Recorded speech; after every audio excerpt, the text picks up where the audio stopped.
தனிவழி தனிவழி பகுதியில் மாற்று வேலைவாய்ப்புகள் அப்படிங்கிற தலைப்பில் இப்போ இன்றைக்கி வந்து வீடியோகிராஃபியில் இருக்கிற தொழில்கள் பற்றி தொழில் வாய்ப்புகள் வேலைவாய்ப்புகள் பற்றி நம்ம பார்க்க போகிறோம்.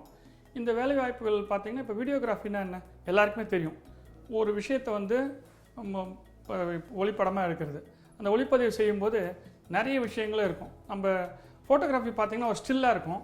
வீடியோகிராஃபியில் இன்னும் நிறைய விஷயங்கள் பதிவாகும். இப்போ நம்ம வாட்ஸ்அப்பில் ஃபேஸ்புக் குரூப்லாம் பார்க்குறோம். ஒரு வீடியோகிராஃபி பார்க்கும்போது நமக்கு இன்னும் நிறைய விஷயங்கள் புலப்படுது. ஸோ அதில் வந்து சவுண்டு கேட்கும், என்ன பேக்ரவுண்டு கேட்கும், அதோடய ஃபீலிங்ஸ் நம்ம இன்னும் நல்லா புரிஞ்சிக்க முடியும். அதனால் வீடியோகிராஃபி வந்து இப்போ மிகப்பெரிய வேலைவாய்ப்பு இருக்கிற ஒரு பகுதியாக வளர்ந்துருச்சு.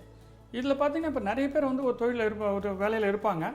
ஆனால் அவங்களுக்கு ஆர்வம் வந்து ஒரு நல்ல ஒரு வீடியோகிராஃபராக போகணும், ஒளிப்பதிவாளராக போகணும் அப்படிங்கிற ஆர்வம் இருக்கும். அந்த ஆர்வம் இருக்கிறவங்க இது ஒரு பகுதி நேர வேலையாக பண்ண முடியும். அந்த பகுதி நேர வேலையாக பண்ணும்போது அவங்க திறமையை செலுத்த அது முழு நேர வேலை வாய்ப்பாக மாறவும் வாய்ப்பு உண்டு. இந்த பகுதி நேரத்தில் பண்ணுறதுல என்னென்ன மாதிரி வாய்ப்புகள் இதில் இருக்குது பார்க்க போனீங்கன்னா, இப்போ நல்ல ஃபேமஸாக போகிறது வந்து மேரேஜ் கல்யாண வீடியோகிராஃபர். இந்த கல்யாண வீடியோகிராஃபர் பார்த்திங்கன்னா எல்லாருமே ஒரு கல்யாணத்தில் வந்து அந்த கல்யாணம் நடக்கும்போது அந்த கல்யாண தம்பதிகள் தான் ஹீரோயினாக இருப்பாங்க. ஸோ அந்த நிகழ்ச்சியை பார்த்திங்கன்னா ஒரு சினிமா ஷூட்டிங் மாதிரி தான். அதில் பலவித சுவையான அனுபவங்கள் நடக்கும். அதெல்லாம் அவங்களுக்கு ஷூட் பண்ண முடியும். ஷூட் பண்ணும்போது நல்ல ஒரு வருமானமும் கொடுக்கக்கூடிய பகுதி நேர தொழில். அன்றைக்கி மட்டும் ஒரு லீவ் போடணும், அந்த மாதிரி ஒரு பார்ட் டைம் எடுத்து செய்ய முடியும். அது தவிர்த்து வந்து பார்த்திங்கன்னா அந்த அட்வென்ச்சரஸ் வீடியோகிராஃபி அப்படிம்பாங்க. இப்போ நீங்கள் டிஸ்கவரி சேனல்லாம் பார்த்துருப்பீங்க.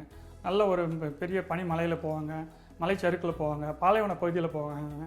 இந்த மாதிரி பகுதியெலாம் போகும்போது அதை முழுக்க வீடியோகிராஃபி எடுப்பாங்க. அதில் வந்து அவங்களுக்கு ஒரு இனிமையான அனுபவமும் இருக்கும். இந்த அனுபவ விரும்பிகள் தான் வீடியோகிராஃபராகவே மாறுவாங்க. அவங்களுக்கு இயற்கையாக பார்த்திங்கன்னா ஒரு அனுபவத்தில் ஒரு ஆசை இருக்கும், இந்த மாதிரி விஷயங்கள்லாம் பண்ணி பார்க்கணும் அப்படின்னு.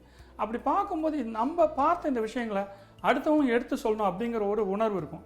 அந்த உணர்வு தான் உந்துதலே. அந்த உந்துதல் தான் அவங்க வந்து இது ஒரு பகுதி நேர வேலையாகவோ ஒரு ஆர்வத்தின் வேலையாகும் விரும்பி செய்யும் வேலைன்னு சொல்லுவோம். அந்த விரும்பி செய்யும் வேலையாக இதை எடுத்துப்பாங்க. அது எடுக்கும்போது அந்த வேலையோடு ஒன்றி செய்வாங்க. செய்யும்போது பார்த்திங்கன்னா அவங்களுக்கு இன்னும் நிறைய இன்கம் வரத்துக்கு வாய்ப்புகள் இருக்குது. அதே மாதிரி இப்போ வந்து ஒரு நிகழ்ச்சிகள் நடக்குது நிறைய. இப்போ பார்த்திங்கன்னா இண்டஸ்ட்ரியல் எக்ஸிபிஷன்ஸ்லாம் நடக்குது, அரசியல் கூட்டங்கள் நடக்குது, இந்த மாதிரி நிறைய வந்து அரசியல் நிகழ்வுகள் நடக்குது. அதனால் பத்திரிகை துறையில், இந்த மாதிரி டெலிவிஷன் துறையில், மீடியா துறையில் நிறைய வாய்ப்புகள் இருக்குது, வேலை வாய்ப்புகள் நிறைய இருக்குது. அவங்க எல்லோரும் இந்த மாதிரி பகுதி நேர வீடியோகிராஃபர்ஸை விரும்புகிறாங்க. ஏன்னா பகுதி நேர வீடியோகிராஃபர் அவங்கள பொறுத்த வரைக்கும் என்ன, ஒரு ஃபுல் டைம் வீடியோகிராஃபர் நிறைய சம்பளம் தரணும்.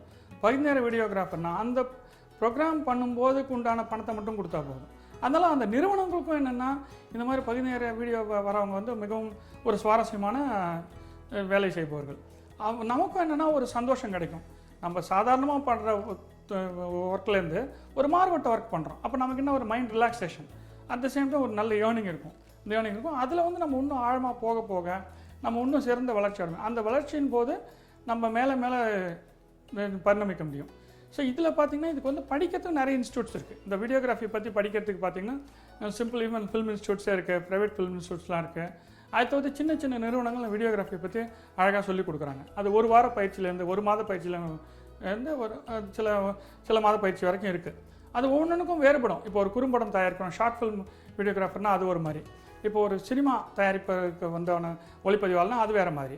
அதே மாதிரி ஒரு நிகழ்ச்சிகள், இந்த மாதிரி அரசியல் நிகழ்ச்சிகள், ஒரு நியூஸ் டெலிவிஷனில் போய் வீடியோகிராஃபர்னால் அது ஒரு மாதிரி. ஸோ ஒவ்வொன்றுக்கும் ஒரு தொழில் நுணுக்கங்கள் இருக்குது.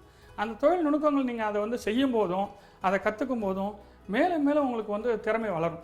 அந்த திறமை வளர இதில் வந்து வேலை வாய்ப்புகளும் அதிகமாக கிடைக்கும், அதே மாதிரி ஊதியமும் அதிகமாக கிடைக்கும். அதனால் நீங்களும் தொடர்ந்து வளர முடியும்.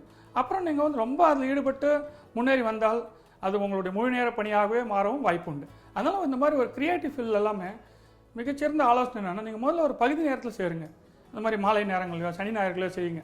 அப்படி செய்ய உங்களுடைய இன்கம் இன்க்ரீஸ் ஆகிட்டே போகும்போது அதுக்கப்புறம் அதை ஃபுல் டைம் ஸ்டெப் இன் ஆனீங்க அப்படின்னா உங்களுக்கும் ஒரு கஷ்டம் இருக்காது, பண கஷ்டம் இருக்காது. இனிஷியலாக டபுள் ஏர்னிங்காகவும் இருக்கும். அதுக்கப்புறம் ஃபுல் ஏர்னிங்லேயே ஃபுல் ஃபோக்கஸ்டாக உங்களுக்கு பிடிச்ச ப்ரொஃபஷனில் ஈடுபட முடியும்.